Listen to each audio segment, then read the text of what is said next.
Meksen, l'honneur d'un village martyr. Les séquelles de la guerre de libération nationale sont si nombreuses que chaque hameau, chaque village de Kabylie en est marqué à jamais. L'on se remémore encore les atrocités vécues pendant cette période.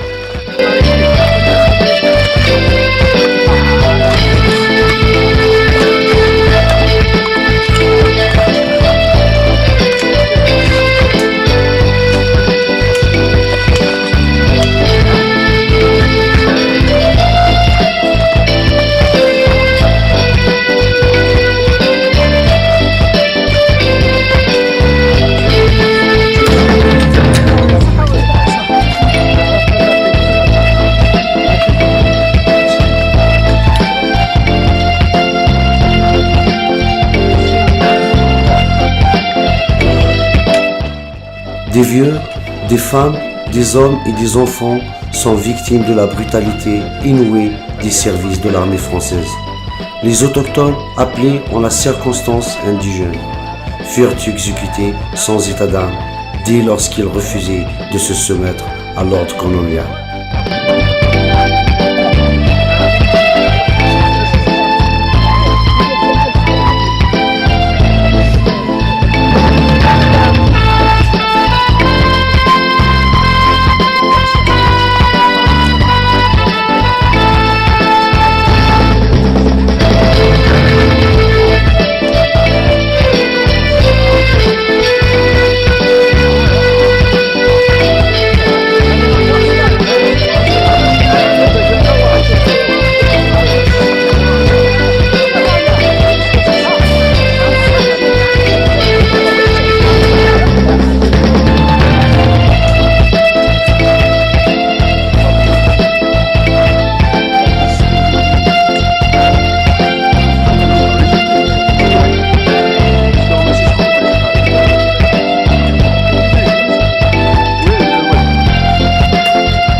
Le sacrifice des martyrs de cette guerre ne doit pas être vain.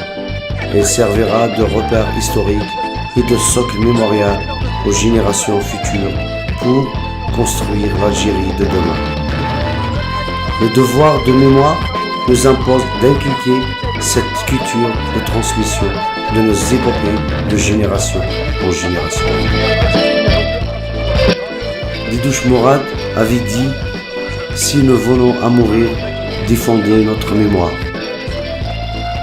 En effet, il s'agit de mettre en lumière une page d'histoire d'un village meksen. Un village perché sur le versant ouest de la vallée de la Somane, à mi-chemin entre Sidi Aïch et Akfadi.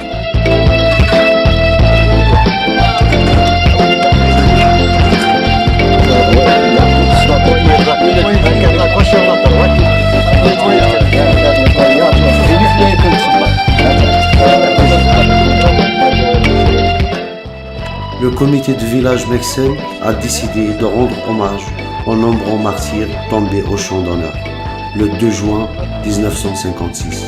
Un riche programme est établi à cet effet.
Durant la journée du 26 novembre 2019, les citoyens en majorité, des jeunes, ont déterré les ossements des 9 martyrs exécutés sur la place publique par les soldats ennemis, en représailles à un accrochage des éléments de l'armée.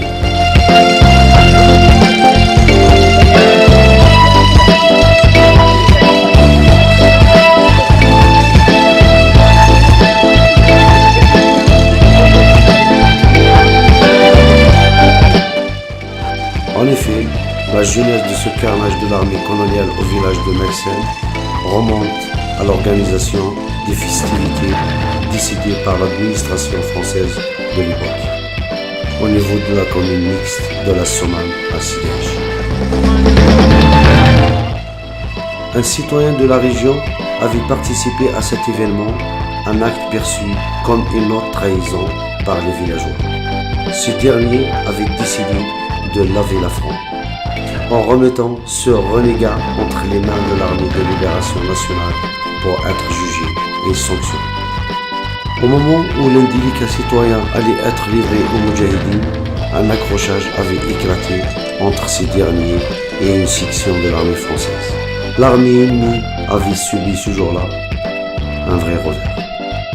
Pour se venger de cette déroute, le 2 juin 1956, il organisa une descente punitive au centre du village, où la population était rassemblée, jeunes et moins jeunes, furent fusillés sur la place publique, en présence de femmes qui accompagnaient leur mort par des yo-yos.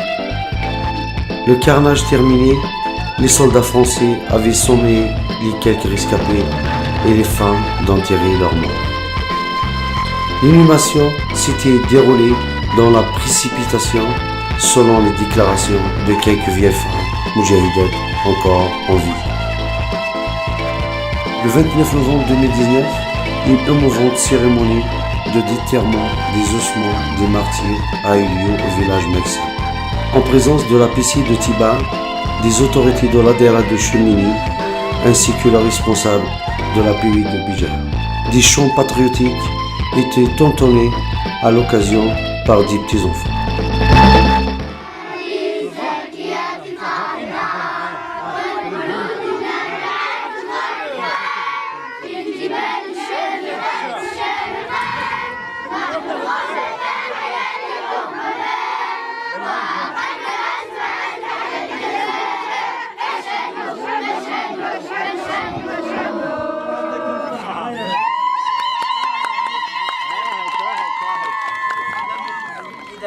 سر الفاتحة. الحمد لله رب العالمين الرحمن الرحيم مالك يوم الدين إياك نعبد وإياك نستعين اهدنا الصراط المستقيم صراط الذين أنعمت عليهم غير المغضوب عليهم ولا الضالين آمين. سبحان ربك رب العزة عما يصفون وسلام على المرسلين والحمد لله رب العالمين.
أبردي سارث مرثي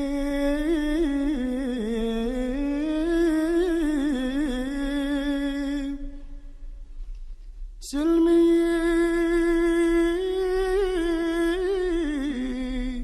ثقي حيلت نشفار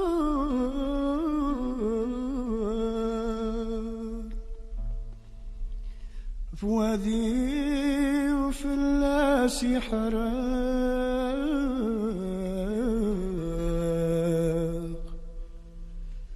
أثوزينت يقلهاند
Les ossements déterrés ont été posés dans des cercueils qui sont enterrés à l'intérieur d'une stèle érigée à cette fin. Une prière de l'absent fut dite à cette occasion.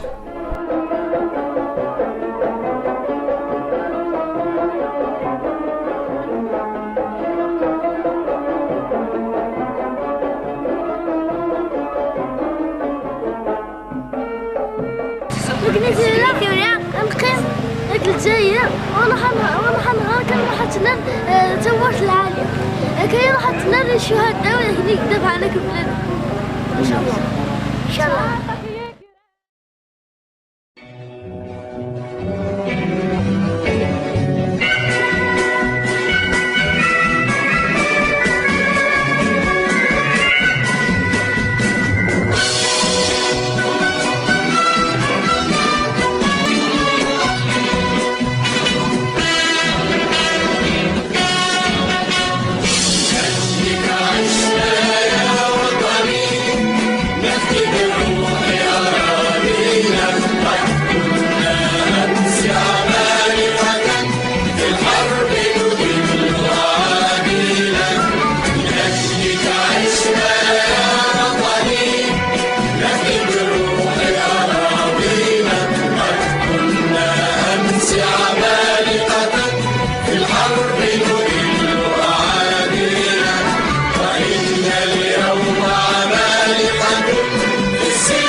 إلى الله سبحانه وتعالى ونتغمد لهؤلاء الشهداء. اللهم اجعلهم في أعلى عليين يا رب العالمين.